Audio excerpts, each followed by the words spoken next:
Sudah enak nggak? Enak ya, ya duduk lagi ya. Ya silakan duduk adik-adik.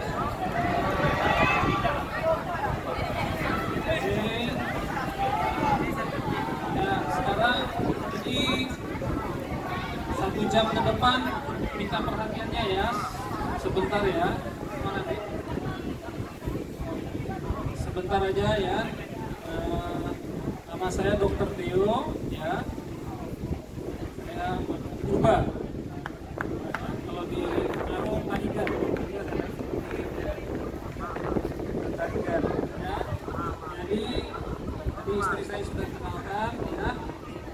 Kami sudah menikah selama 18 tahun. Anak kami yang paling besar umur 17 tahun. Ya, naik kelas 3. Cewek. Ya, dan nomor 2 umur 16 tahun. Cowok. Nomor 3 umur 15 tahun. Setahun 1 ya. Jadi saya melihat kalian ini seperti melihat anak-anak sendiri juga, anak-anak kami juga. Nah, ternyata permasalahan anak-anak zaman sekarang ini adalah masalahnya gadget. Ya, gadget. Banyak yang sudah kecanduan gadget. Ada nggak di sini yang udah kecanduan gadget? Di sini nggak ada, di luar sana banyak ya. Di sini nggak ada. Soalnya nggak bawa handphone ya. Ini nggak bawa handphone ya semuanya ya. Ada nggak yang jadi marah, gelisah, uring-uringan, baper gara-gara nggak punya handphone selama di sini? Ada nggak? Ada nggak? Yang jadi cemas atau sedih gara-gara nggak punya handphone ada nggak? Selama di sini? Oh, berarti sehat semua ya? Ya, saya spesialis jiwa ya, dokter jiwa, bekerja di Tanjung Pinang ya. Yang ngajak saya ke sini nih Pak Daniel Ginting. Kenal nggak nih? Ya, Pak Daniel ini kami satu angkatan, ya, PNS-nya satu angkatan. Jadi sama-sama PNS di Tanjung Uban begitu. Nah, kasus-kasus kejiwaan khususnya gadget itu 31% terjadi pada remaja. Siapa itu remaja? Siapa itu remaja? Ya. Yang nggak angkat tangan apa ya? Anak-anak. Tapi nggak di sini dong tempatnya. Yang remaja siapa? Ya. Yang nggak angkat tangan remako mungkin ya. Remaja kolot atau? Nah, 31% ya yang kecanduan internet itu adalah anak remaja. Menurut survei ya penelitian tahun 2020-2021. Nah, tadi sudah dibagikan kuesionernya, sudah di scoring belum ya? Belum. Nanti di scoring ya. Nah, yang scoringnya tinggi itu harus diobati. Ya, harus diobati. Seperti apa sih kecanduan internet? Ya, dengerin baik-baik ya. Ini saya akan bagikan kepada adik-adik semua ya. Yang pertama, kamu menggunakan internet lebih dari 20 jam seminggu. Ada nggak? Lebih dari 20 jam seminggu. Seminggu. Itu satu ya, kalau enggak ya apa-apa. Ini yang rentan dulu ya, kalau kamu rentan. Yang rentan yang kedua, sering mengalami rasa sedih dan cemas yang berlebihan. Jangan. Yang sedih, cemas, gitu ya. Sikit-sikit menangis tanpa sebab atau khawatir sampai sulit tidur. Lalu suka masalah sama orang tua atau guru. Biasanya hampir tiap hari berantem atau sering dimarahin, debat gitu. Atau adu mulut dengan orang tua, dengan guru.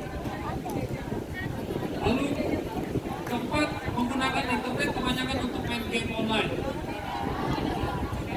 atau main media sosial, TikTok. Siapa yang suka TikTok? Siapa yang punya akun TikTok?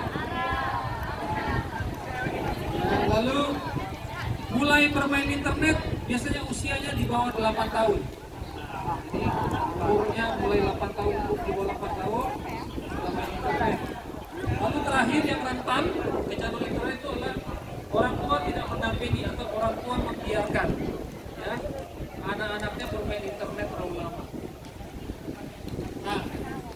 itu yang rentan. Sekarang kita dengerin nih gejalanya ya, yang kecanduan internet. Gejala pertama, berpikir terus-menerus untuk menggunakan internet. Gimana caranya nih?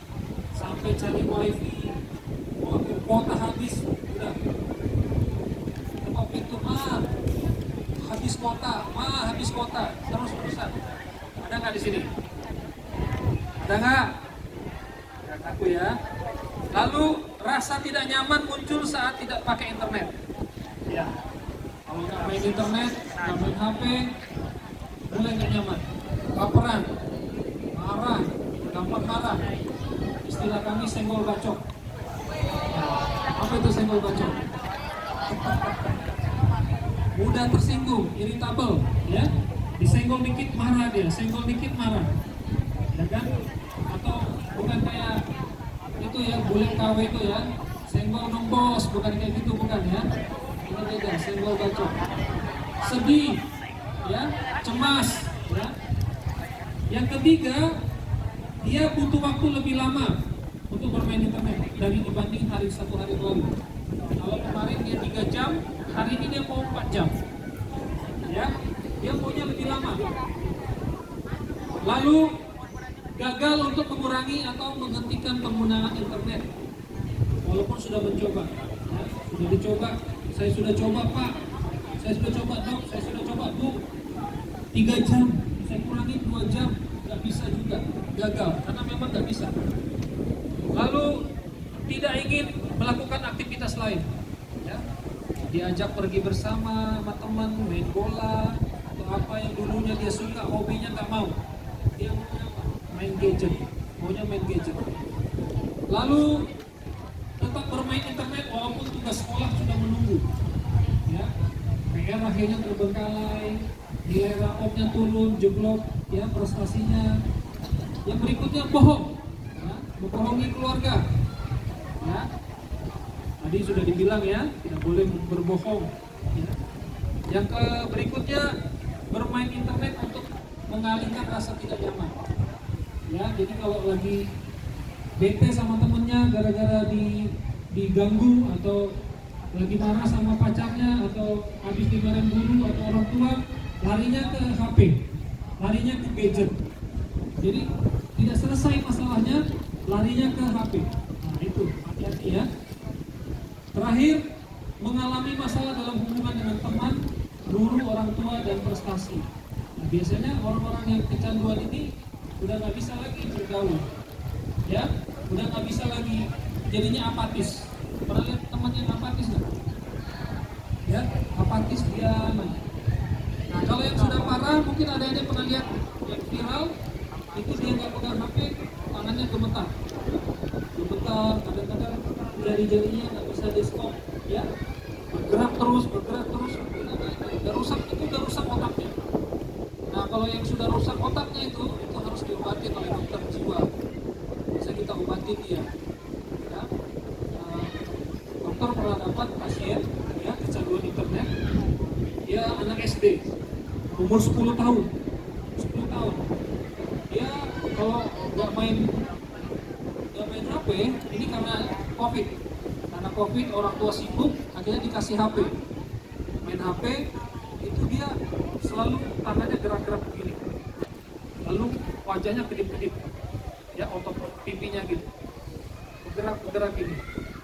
Akhirnya pergi ke dokter saraf bilang ini bukan pasien saya, harus ke dokter Deo, kata, dokter jiwa. Jadi bapaknya bawa ke saya periksa dengan tadi yang adik-adik isi itu, ternyata skornya tinggi sekali. Saya bilang ke bapaknya, Pak, anak bapak ini kecanduan internet dan sudah parah, harus diobati. Akhirnya diobati selama 6 bulan, puji Tuhan anaknya sembuh, sudah nggak ada lagi gerak-gerak begini, udah nggak ada, kedip-kedip sudah nggak ada, lalu anaknya mulai tenang. Ternyata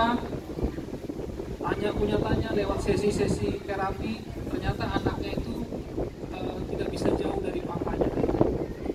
Anaknya itu pengen dekat sama papanya kerjanya di luar kota, jadi dia merasa ada yang kosong karena tidak ada kehadiran papa dan hidupnya. Jadi kita harus bersyukur kalau kita orang tua kita lengkap ya. Bersyukur nggak kalau orang tuanya lengkap? Ya.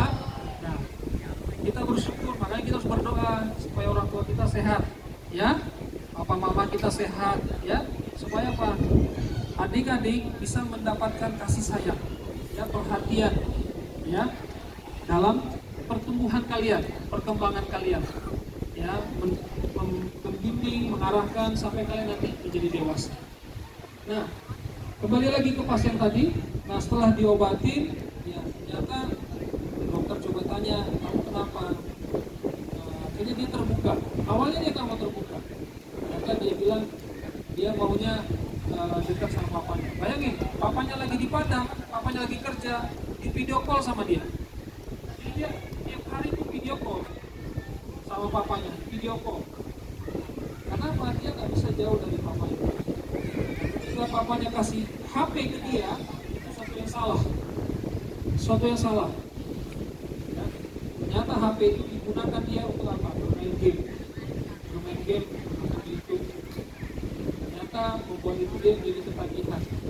Bisa tidur, jadi cemas, lalu mulai ada gerakan-gerakan yang tidak bisa dikontrol. Nah, itu harus diobati. Nah, supaya kita nggak mengalami seperti itu, apa caranya? Nah, ini dia, ya. Cara-cara supaya kita tidak mengalami kecanduan. Yang pertama, dengerin ya, menekuni minat dan hobi yang tidak menggunakan internet. Ya, misalnya olahraga. Siapa yang suka olahraga? Tadi kami lihat ada yang main bola tadi, kan anak cowok ya, main voli ya. Nah, itu satu olahraga yang bagus. Ya, lalu apa? Bernyanyi. Tadi saya dengar ada yang idolanya Lyodra. Siapa tadi? Siapa yang suka Lyodra tadi? Guru Ginting. Ya, bernyanyi. Siapa tahu dari sini lahir Lyodra baru. Ada amin? Nah, ya, menyanyi. Lalu memasak. Siapa yang suka masak?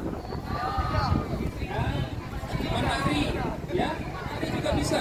Ya, main musik tadi seperti teman kita tadi ya. Dia bisa main gitar, ya, bisa main apa?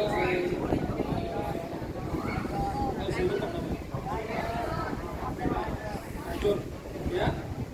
Lalu bisa juga ikut organisasi, ya, jadi tempat ibadah, ya, di gereja, ya, di sekolah atau di rumah. Yang kedua, tadi apa yang pertama apa? Apa caranya untuk mencegah kecanduan? Pertama apa? Meningkatkan minat dan hobi. Yang kedua, nonaktifkan notifikasi, ya, pemberitahuan. Ya, kalau ada pemberitahuan game di HP, dinonaktifkan aja. Jadi itu nggak merangsang kita untuk buka, ya kan? Jadi notifikasinya dimatiin, ya. Baik itu mungkin games, email atau medsos, ya. Lalu yang ketiga, hapus aplikasi yang kurang berguna, ya. Kalau ada aplikasi-aplikasi yang nggak berguna, ya, hapus saja, ya, daripada ngabisin baterai, ngabisin kuota, hapus saja. Lalu yang keempat, buat jadwal dan urutan prioritas. Misalnya, kamu hari ini mau ngapain? Ya, pagi tadi istri saya bilang doa dulu, baca Alkitab, lalu beresin kamar, habis beresin kamar, pergi sekolah, pulang sekolah ngapain? Bikin jadwalnya. Pokoknya jam main HP-nya jam berapa? Nah, tentukan jam berapa, misalnya jam 2 sampai jam 4, ya, sore. Nah, nanti sorenya jam 4 ke atas olahraga atau apa, malam makan malam, belajar, baru tidur, ya. Lalu yang kelima, mengunduh aplikasi yang dapat membatasi penggunaan internet, ya. Ada aplikasi-aplikasi yang bisa membatasi durasi, misalnya Forest, ya, Norton, dan Off Time, ya, ada tuh ya, Forest, Norton, Off Time. Itu aplikasi-aplikasi yang bisa mengatur durasi penggunaan HP kita. Lalu yang terakhir, yang keenam, menggunakan timer, ya. Jadi di HP-nya kita pakai timer, jadi biar bisa ada alarm. Oke. Ya, nah itu semua adalah kiat atau cara-cara supaya kita nggak kecanduan internet. Ya, nah, tapi kalau udah berat sekali, ya tentunya nanti harus diobatin. Ya, nah diobatinya bisa lama. Nah kalau nggak sembuh juga mungkin harus dirawat di rumah sakit tempat Pak Daniel kerja. Jadi Pak Daniel ini kerja di rumah sakit jiwa dia. Ya, ada rawat inap. Nanti bisa dirawat di situ. Siapa yang mau dirawat di situ? Nggak ada ya, jangan sampai. Oke, udah di stop belum? Udah di stop? Belum. Bagi ya, oke. Sekarang dibagi dulu. Coba adik-adik hitung ya. Yang punya adik-adik tadi berapa skornya ya? Om dokter mau tahu nilai kalian berapa?